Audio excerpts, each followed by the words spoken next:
Xi Jinping sits in his office, flanked by his most trusted advisors, confident that years of military modernization have prepared China for what he's about to unleash. Over the past decade, he's poured billions into upgrading his armed forces, amassing a nuclear arsenal of roughly 500 warheads, and assembling one of the largest navies in the world. Add to that 2.035 million active military personnel, more than any other nation. And Xi believes the moment to confront the United States has arrived. However, a direct, all-out assault on American territory would be futile without first neutralizing U.S. bases in the Pacific and its powerful navy, which, despite being smaller, wields formidable firepower. To carve a path toward the American mainland, Xi knows he must secure the Pacific. Yet his opening move is not a barrage of missiles. It's a full-scale cyber offensive. For years, Chinese operatives have honed their capabilities to penetrate American infrastructure and defense systems, aiming to hamstring the U.S. response once hostilities begin. Though they've been exposed at times, such as in December 2023, when the U.S. disrupted a KV botnet controlling Soho routers, these setbacks haven't deterred Xi. At his command, countless cyber attacks commence, targeting water supplies, electrical grids, and communications centers near critical military installations. Even contractors supplying services and transportation to the U.S. military come under digital assault, especially those linked to the defense of Taiwan, a key obstacle on Xi's intended route toward the American mainland. Because China has long claimed Taiwan as part of its territory, taking control of the island is the linchpin of Xi's plan to push through American-aligned Pacific nations like Japan and South Korea, eventually clearing a path to North America. American intelligence scrambles to contain the largest cyber attack in the country's history. Having already dealt with Chinese hacking groups such as Volt Typhoon, the elite team behind the KV botnet, U.S. agencies realize the scale of Beijing's efforts stretches far beyond a single network.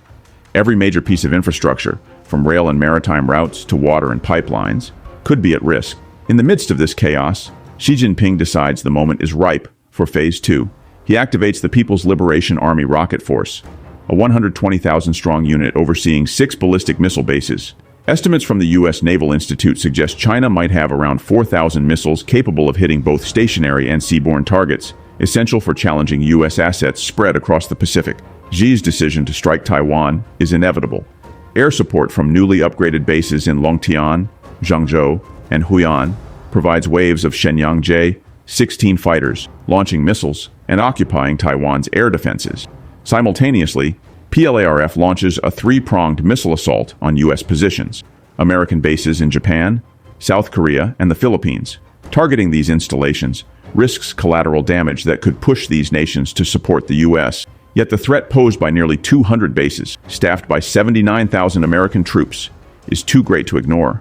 Squadrons of DF-26 missiles, capable of traveling about 2,485 miles, rain down on installations, alongside shorter-range DF-16 missiles to preserve longer-range weaponry.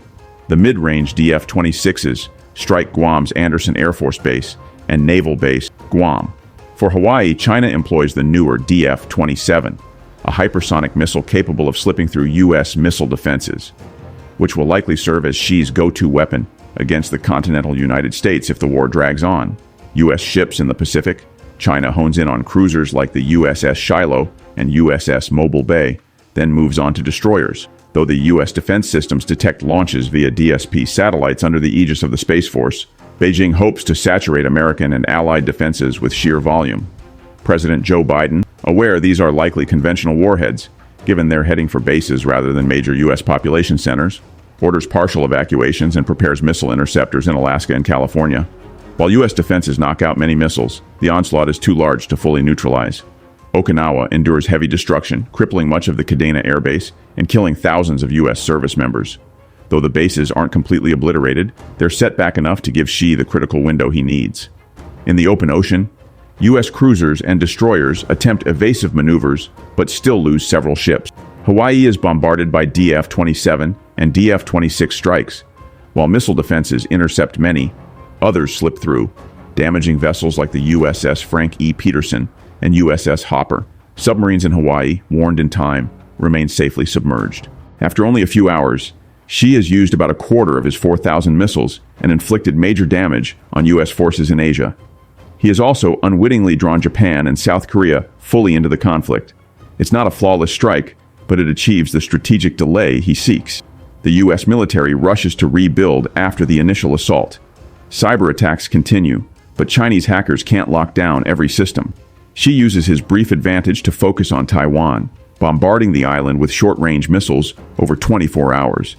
Patriot and Skybow missile defenses in Taiwan intercept many, but enough get through to degrade the island's defenses. However, Xi plans to deploy ground troops. Continuing heavy bombardment could mean hitting his own forces. Taiwan's president, Tsai Ing-wen, has anticipated this situation. She fortifies both sides of the island, expecting a blockade to the east, but recognizing a direct Chinese landing will come from the west. Her orders are to defend ports and harbors, and to destroy them if they risk capture. Anti-landing defenses line the beaches. Shallow waters bristle with mines. Beaches are fortified with barbed wire and anti-tank spikes. If necessary, roads and tunnels leading to Taipei will be collapsed to hamper any invading forces. From the start, it's been clear, Xi faces a war of attrition in Taiwan. It's a challenge he hadn't fully accounted for. In Washington, President Biden uses diplomacy to strike at one of China's greatest vulnerabilities, its dependence on imports worth $2.56 trillion in 2023. He orchestrates sweeping sanctions, cutting off Chinese trade with the U.S., and, crucially, with most of Europe, particularly in energy sectors. China imports 11.8 million barrels of oil per day, much of it from nations allied with Washington. Even Russia, which provides about 19% of China's oil, can't fully replace the lost supply without risking its own trade and sanctions dilemma. Xi never anticipated such rapid and comprehensive economic isolation. With oil and other resources drying up, China faces an urgent timeline. Victory in a matter of months is essential, or the nation could grind to a halt. Biden turns to NATO, invoking Article 5 of the alliance's charter. An attack on one member is seen as an attack on all. China's direct strikes on U.S. territory, Hawaii, and American bases overseas have triggered the clause. This unifies the European bloc behind the U.S., which has already gained the support of Japan, South Korea, and Australia. While South Korea remains cautious about diverting military resources, worried North Korea might exploit the situation, other nations commit readily. Attention converges on the Taiwan Strait, where Xi's forces are slowed by Taiwan's dogged resistance. The aim is to converge naval resources, including America's 11 aircraft carriers, NATO ships, and Allied destroyers. Australia, left untouched by China, serves as an assembly point. Japan, long wary of China's expansionist policies, contributes its fleet of 36 destroyers. The plan is to force Xi to abandon his attempts in Taiwan or risk encirclement by an overwhelming multinational force. Xi's invasion efforts sputter. Despite throwing vast numbers at Taiwan's beaches, robust defenses and punishing terrain hamper Chinese troop landing. Each incremental Chinese gain faces immediate retaliation, turning coastal and urban regions into meat grinders. Meanwhile, the U.S.-led armada nears the strait. China's navy, though large, can't surpass the combined firepower of the U.S., NATO, and regional partners. A critical U.S. advantage is Rapid Dragon, a tactic that retrofits cargo planes like the MC-130J to drop pallets loaded with AGM-158J ASSM cruise missiles. Each pallet can hold up to 30 missiles, creating a swarm that distracts Chinese missile defenses. While those defenses scramble to down a barrage of incoming ordnance, Allied forces pinpoint key targets with subsequent strikes. Slowly but steadily, they drive Chinese vessels back. Xi's window for a quick victory in Taiwan has closed. U.S., NATO, and Japanese ships dominate the Taiwan Strait, crippling the supply lines that might have sustained any ground presence China hoped to establish.